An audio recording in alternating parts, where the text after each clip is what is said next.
You boys look like a weird heavy metal band. Yes, we are a band. Really? Yeah. So what do you play? Symphonic, post-apocalyptic, reindeer-grinding, Christ-abusing, extreme war, pagan, Fennoscandic metal. Right. Really interesting.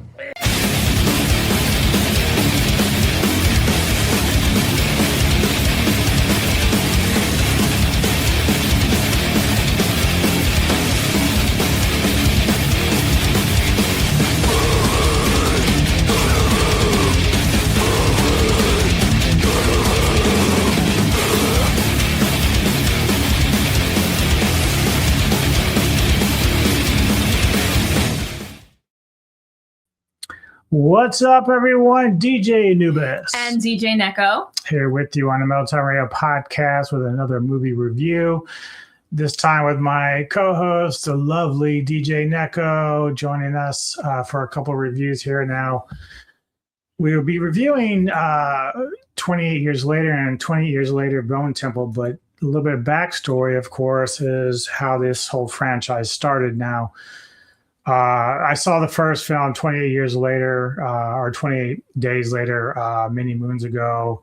It starred Cillian Murphy, who has, of course, become a pretty big star in Hollywood with playing Scarecrow in the Batman series, as well as Peaky Blinders, the TV series. But and even Oppenheimer recently. So he's really making his mark as an actor, and he's very, very good.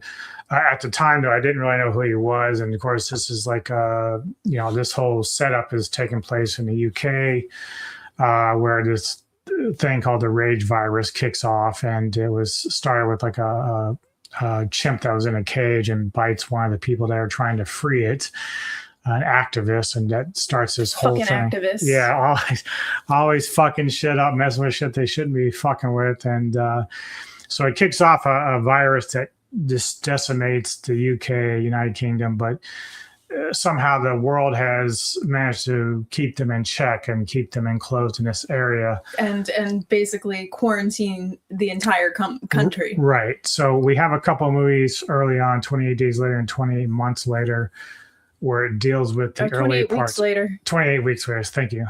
Where it deals with the initial impact of that. And even 28 years later, at the beginning, starts off by the virus that starts off at that time, where we meet little Jimmy, and his mom is coming in and she's panicking and telling Jimmy and the rest of the kids to stay put.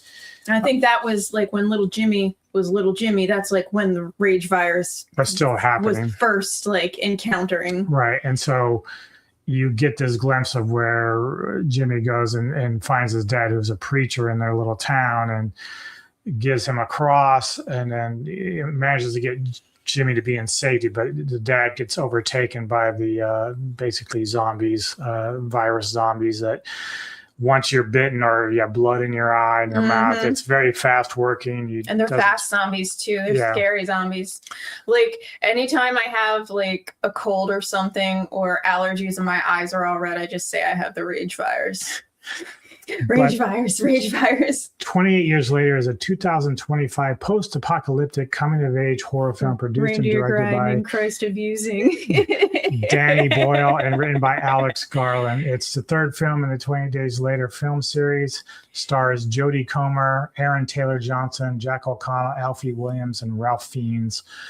And, you hadn't seen 28 Weeks Later. You've seen a little bit of 28 Days Later. I've seen 28 Days Later, and I told you, like, because I wanted to see 28 Years Later, and I wanted to see the Bone Temple. For anyone out there who hasn't seen 28 years or 28 days and 28 weeks, you don't need to. Because I didn't finish 28 days. I knew the premise anyway, and I watched it.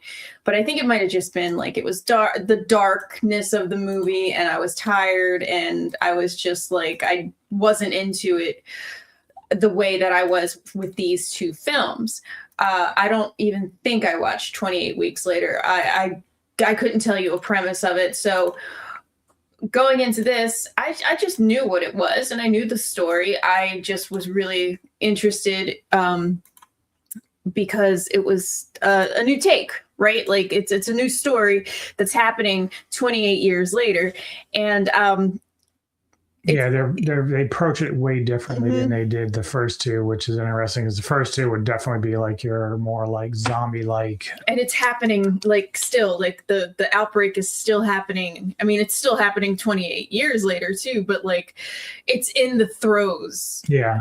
And you know, you can tell also the difference sort of with this one is there's different ways that the virus affects people. So a lot of ways they can starve themselves. We see one moment where there's a much larger, overweight virus infected person eating worms because, like, you know, if you run out of food supply, because again, they're all quarantined, everything's quarantined within the UK. And anybody that's like survived, like survivors, they've managed to quarantine themselves by building barricades, and in this case they're on like a smaller part of the island, which you were looking up online. So it's an island on the outskirts of Scotland, right? And it's not the Hebrides. The Hebrides are on the west. I forgot the name of it. I think it's called Holy Island. And there is this causeway that during low tide you can walk across. And surprisingly, the zombies haven't figured that out and raided the island, but they've been pretty well off. You could tell that they're raising food and they're doing their best to make sure people are zombie hunters. They're taking care to put up a big, they have people that watch at the causeway, because that's the only way in and out of the island is the causeway during low tide. So there's always a watcher. There's a big gate. They did what they needed to do. You see that there's chickens and livestock, and you know they're keeping up their houses up as best as they can. You got to think there's no Home Depot, right? You can't buy new carpets because there's no such thing as carpets being made. The other thing is too, and we see this a little more in the second film of this one, but you know, if you're young, born in this time when the virus took over, you don't know about a lot of things like the internet and cars and stuff like that because they're really not used. They just can't because 28 years later, this would have been 1999, right? Like, well, from what they say here, the 28 years after the Jimmy incident, which would be the same time as the virus, it's 2030. So we're like just around the corner from that in our real life. So it's 2002. Yeah, basically. Right. So your life is frozen, and so imagine being an adult in 2002 and remembering, like, oh, we used to have trains. Oh, we used to go to grocery stores. Oh, but the only way to survive, and they can't get off the island. Like, there are ships surrounding the island, and that's going to come into play in the Bone Temple, right? It was the Bone Temple where the Swedish, it was Bone Temple, I thought. No, first one, okay. Yeah. So there's it's really interesting to think about, like, okay, you know, in 2002 I was 22 and I was an adult and I knew about the internet, like it was still there in 2002, but like just anything you can think of, like there are children in there who were born in this. They don't know what Mickey Mouse is. They don't know what cartoons are. Like, I guess if they can scavenge up some things. Yeah, I mean, you still see like remnants of like a train or something. So, you know, but whenever, like, as we get into it, where Ralph Fiennes' character is trying to explain something, he has to kind of say, oh yeah, you weren't old enough to remember this stuff. So like, it's clear that like the youngsters are always kind of confused because they don't know any better. And it's sort of what makes it dangerous too, especially when we get into Bone Temple, where you can be easily influenced by other people who have more knowledge of the past than you do. And so they can kind of manipulate you to do whatever they would like because you're just naive to the fact that, you know, whatever that was upstairs. I think that was a cat jumping. But off then of- 28 years later, basically, we were introduced to years later to Jamie and Spike, and Jamie's played by Aaron Taylor Johnson, who great actor, done a lot of things like Kraven the Hunter, Godzilla 2014, Bullet Train, stuff like that. So he's a pretty established actor, and he plays the father of Spike. And they have he has a wife. Yeah, Spike is only Elsa, 12, just FYI. and Elsa is the mother. Isla. And she's dealing with something. She's ill. We pretty much figure it's probably Alzheimer's of some sort or something to that effect. Maybe we think of things like, oh, we can go on WebMD, a brain bleed, having a stroke, like. But it also like kind of tries to let you think, is she infected? Because she acts kind of weird and loses memory, and so it plays off a lot of different things. But obviously, Spike is very concerned for his mother. And even though Jamie seems like caring for his wife, we find out he does end up having like an affair with the local school teacher, which kind of pisses off his son. But that comes after the fact, of course, that they go for basically this is Jamie showing his son how to survive and in case he comes across what are basically the walkers or a rage virus infected, they get a little bit more than they chew for when they go over to the island. And one of their rules is if you go over there, you don't come back. You just don't come back. There is no search party. Yeah. And we also get introduced to what is called, this is new to the franchise, as alphas. And these are the infected. You didn't pick a good picture. It would not pass on YouTube. Sorry.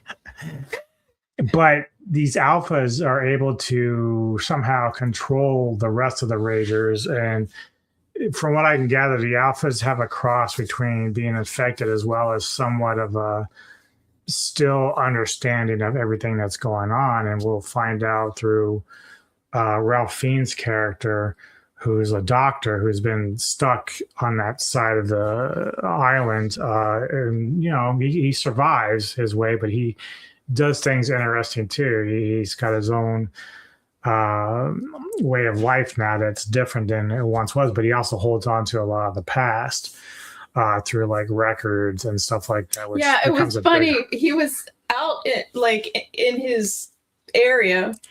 And I was like, is he singing Girls on Film? Like, because he was just kind of humming and it I to didn't himself. catch it, but she did. And so and then when he gets back into his house, he has, I guess, scavenged some records and a record player, and then he puts it right on. It's Girls on Film. Yeah, he's playing a lot of the Duran Duran stuff, Rio and stuff like that. So but before we jump at all that, like again, Jamie and Spike are doing this hunt or whatever you want to call it, the testing of survivability. They get chased down by a lot. Yeah, by alpha that eventually is killed until this other one that I showed you kind of takes over the role. But then we of course find out that Jamie's been having an affair behind his sick wife's back, and so this really upsets Spike, and he's learned that through another family member that this doctor exists that could maybe look at his mom and see if he could help her. And this is, of course, without knowing that, whether or not he can or not. But, at this point, this is the last real doctor available. Yeah. Like you got to think, there are no x-rays. There is no blood work. There's nothing. You have nothing. The doctor even at one point made a point. He made it. He said, I have checked every hospital. I have traveled to find all the medicine I possibly can. It's just not there. Like, it is what it is at this point. And maybe there's going to be people smart enough to take the remnants and move with it and maybe make hospitals work again. But you got to also think, like, in this movie, they're out kind of in the country and there's rage virus zombies. You got to think of what's happening in the cities too. So all the people in the cities, I'm wondering, probably did get pushed out to the country or they died. And then it makes me wonder, so what are those rage zombies doing now in the city? Maybe eating each other, like maybe turning zombie cannibalistic. But the people are probably too scared to go back too far where like the epicenter of the virus was, because it started in a hospital. Yeah. So obviously, Spike wants to take his mom to try to at least find this doctor who, even though Jamie says has lost his mind, he burns corpses and he's gone crazy. It's still, Spike is just too much worried about his mother. And his mother, when she's, coherent, is very sharp. She understands things. And so she does follow him, Spike, out to meet the doctor. But it's risky because obviously you're not just battling her ailments, but the rage virus infected also are out there still in different packs. So eventually they come to what we talked about, like the old train that's sitting there, and there's this infected woman that's pregnant, and she's giving birth now. Again, this is Isla becomes the motherly figure because you're dealing with someone who is infected and maybe doesn't understand everything that's going on, but she's both like feral and trying to survive the pregnancy, to which it has a kid, which isn't, by the eyes, you can tell it's not infected. It's not infected. Which is very interesting thing about why she's pregnant, from who she got pregnant from, which is probably the alpha. The alpha doesn't look like he's rotting. Right. Like the rest of them. The alpha looks like he has kept his manly, features and his giant penis. But besides that, I mean, like if you remember the slow-mo guys at the beginning? Yeah. They're taking on a whole different shape. They're a whole different subspecies at this point. Yeah, the ones that are really suffering, like we see the one moment where Isla's kind of sitting there and then this like very skinny, bone-ridden rage virus infected comes up, and it's like, he can't move very fast to catch them, but there are other ones that are still kind of fit that are very fast. But they end up taking the baby because, obviously they have to kill the mother who is still under the rage virus and doesn't have that ability to kind of recognize good or bad. It just knows. So once the baby's born, she tries to attack them and they kill it. Now, of course, during this, they meet like a soldier you talked about from one of the ships who had been there. Yeah, he was Swedish or Swiss. I can't remember. It might have been Swiss, yeah. But he was on a vessel, and the vessel, I don't know, crashed or capsized, and then there were several of them who got on a life raft, and they were freaking out because once you hit the UK, you can't get out. They won't be rescued. Like they know, the soldiers know that if they ever step foot on the UK, it's the risk. It's just never going to happen.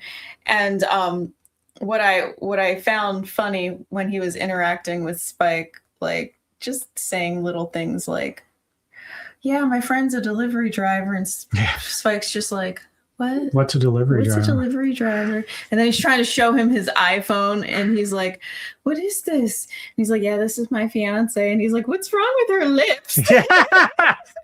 Yeah. It's like, what are you talking about? She's hot.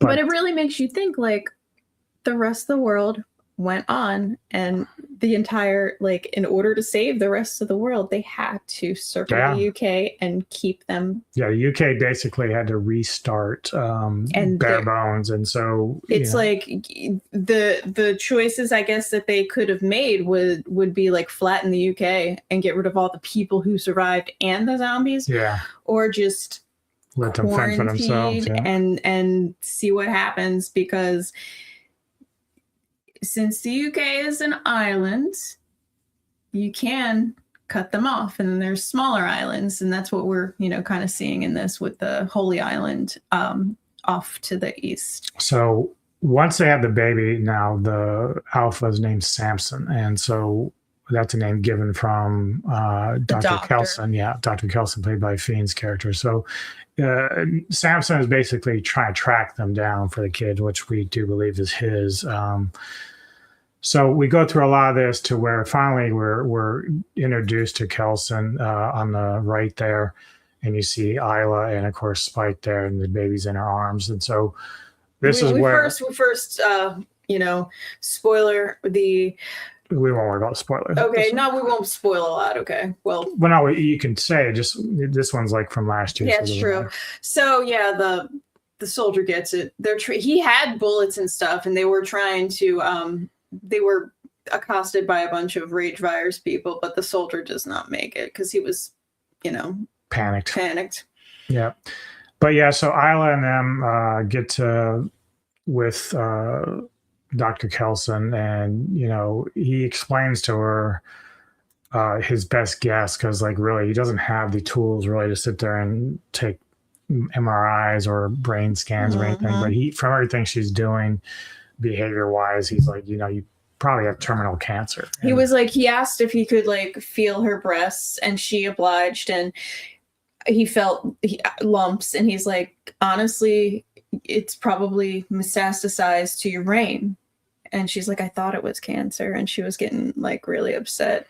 And that's one of the differences with this film as opposed to the first two is the first two does have moments of where you lose people due to the zombie outbreak and stuff like that. And there's some tension with soldiers trying to rape the girls and stuff. But this film and the one following takes it to another level, like with the emotion. Like this was a very emotional point because now Isla had to tell her son, I gotta like be put down, like, and that's something that Kelson can offer is to euthanize her because he does have all these drugs. He has collected a lot of medicine. He brought medicine that he could from wherever he came from, and he said he has trekked and trekked and trekked to get medicine and bring it back. So he's offered to, of course, euthanize her, which, it saves her a lot of pain in the long run. Spike, understands but doesn't want to understand because, again, he went through all this trouble to try to help his mom. But in reality, he still did. Like, she would have suffered back at home because nobody had anything. Not even painkillers. You got to think there's not even an aspirin. Right. And, again, this is sort of where Spike is still angry with his dad because his dad didn't make the effort to try to do this, and it sort of pisses him off about that. But clearly Jamie, knowing that his son left, is still trying to find him too, but we'll kind of get into that later. But anyway, it is a somber moment where Kelson puts down, you don't see it when it happens, but you see the after effects. He takes these skulls, cleans them up after burning the bodies, and it's basically a monument to both the infected and survivors who pass away. And so he tells Spike, put your mom's skull wherever you want on there, and it's kind of a nice gesture. Like give her a good place. Yeah. And really, without giving away the entire story, eventually Spike does write his dad, telling him he'll come back. Spike drops the kid off near the compound that they were from so that the baby could be taken care of because it isn't infected. And so he runs back out to find himself or figure out what he wants to do next. And the film pretty much ends where he's facing some rage virus infected chasing him, and he comes to like this wall that's been blocking off. And all of a sudden we get introduced to this gang, which we'll talk more about in the next film. But this is Jimmy, young Jimmy. And the Jimmies. And the Jimmies. You can see the blonde wigs, but also his cross is inverted. So no longer the Christian part here. And we'll talk more in the Bone Temple about that because he becomes a factor of that film. But to close out this one, a rating 1 to 10, your final thoughts on what you feel is the rating for this particular film. Oh, I'm going to give this one a 9 because, well, we'll get into it when we talk about the Bone Temple. You saw how excited I was about both of these movies because when we watched 28 Years Later, I was like, what? That's how it ends. We need more. And then Well, you did the same thing after Bones. I was like, is there another one? It was like you're on crack at that point. that's what I mean. I thought they were so well made, and I enjoyed them so much. So I'm going to give this one a 9 because everything was fantastic about it. It really captured what if this really happened and there are people out in, Sweden, Switzerland, France, all living normal lives, the US, and then these poor people are never going to get rescued because it's impossible to figure out where healthy people are. Like, everybody has holed themselves up if they're surviving. It's just crazy. Like, what I appreciate about it is it's a whole different feel from the first couple of films. Like, and it's not that they can't run concurrently. Like they can still be a package. You can still watch the first two, then go on to these and still be fine. But we go from basically just surviving zombies attacks to surviving the world. So basically, zombies are still there, but they're not at the same, like, they're dying. They're not in there, like, taking you out left and right. If you're going into their area, yeah, like they're kind of running in certain areas, and if you go to their area, yeah, you're gonna get it. But this is exactly what you're saying, surviving day-to-day life. Like, okay, how are we gonna move forward? This is all we have. Like, how can we keep the roof over our head from leaking? Where do we get these supplies? Like, what is our next step? Yep. So I'm right there with you. I give this one a 9 out of 10. As I've said, we'll be doing a review for Bone Temple very soon, so be looking for that. But this was a nice change of pace. Great acting. Ralph Fiennes is a brilliant actor. Loved him for a long time. We were going back to Strange Days in '95. Fantastic film there too. But leave us your comments. How'd you feel about 28 years later? And then hit like and subscribe for us because we appreciate that. Yes, we do. We appreciate that all the time. And we will see you on the next episode.